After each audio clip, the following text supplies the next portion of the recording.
Unemployment rates are falling in Illinois. The latest figures show the state's unemployment rate was 7% in July, much improved from last July when it topped 12%. Still, Illinois' unemployment rate is higher than the national rate of 5.4%. Amanda Venicky joins us now with more on this. Amanda, what's the latest? Well, Brandis, unemployment has been a major issue throughout the pandemic. You had stay-at-home orders and plenty of other fallout from the pandemic, spurring layoffs. And then you had many who lost their jobs, trouble accessing benefits. And in part because of that, there was a whole lot of fraud. Now, for a long time also, people couldn't physically go to state unemployment offices to get help with all of this.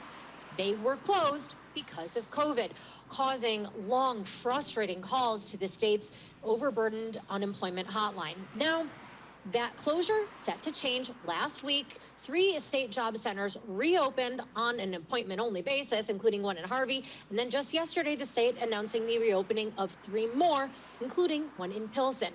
Now, this comes as many business owners are desperate for employees.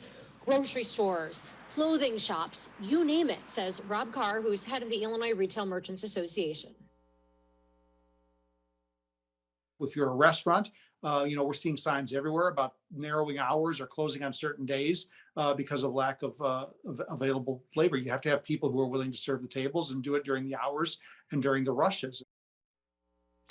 Might that change? Extended unemployment benefits pumped up because of the pandemic will expire September 4th.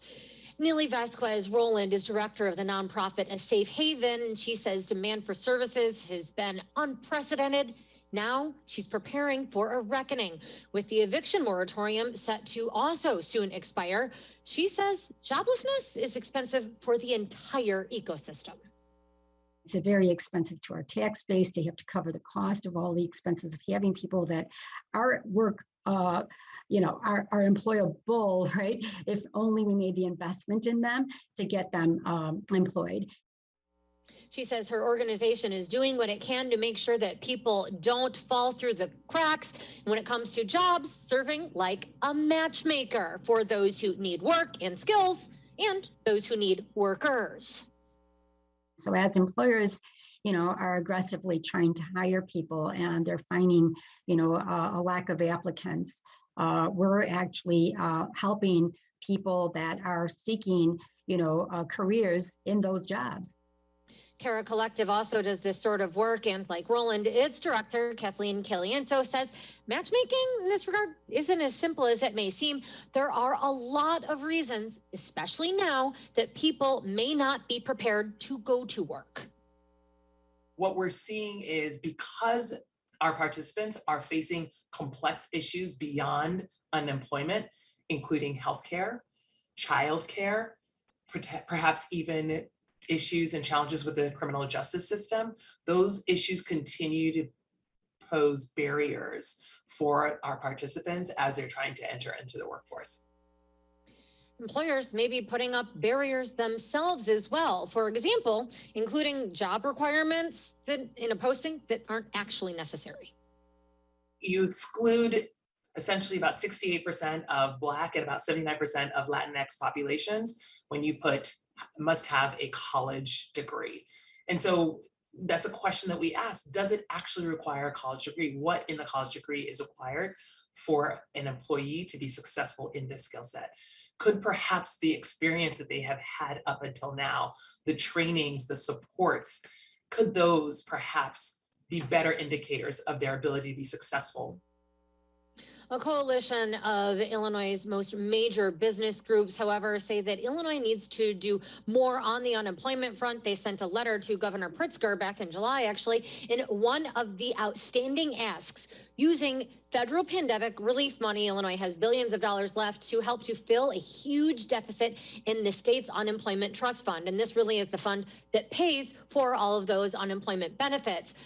Irma's Carr says that fund is facing its largest deficit ever, more than doubling during the pandemic as all of those benefit demands were soaring and doubling to more than $5 billion. The only other options to pay it down, reducing benefits or raising taxes on businesses.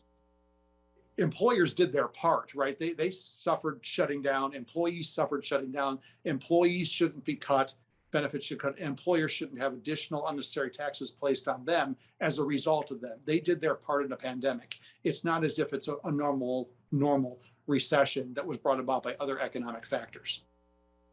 Meanwhile, a state audit out this summer found that IDS did not have proper checks in place as that state agency awarded pandemic unemployment assistance benefits. Failure to accurately document PUA eligibility resulted in potentially ineligible claimants receiving benefits totaling nearly $160 million, that state audit found. Now, yesterday, a bipartisan legislative commission voted to conduct a bigger audit into IDES.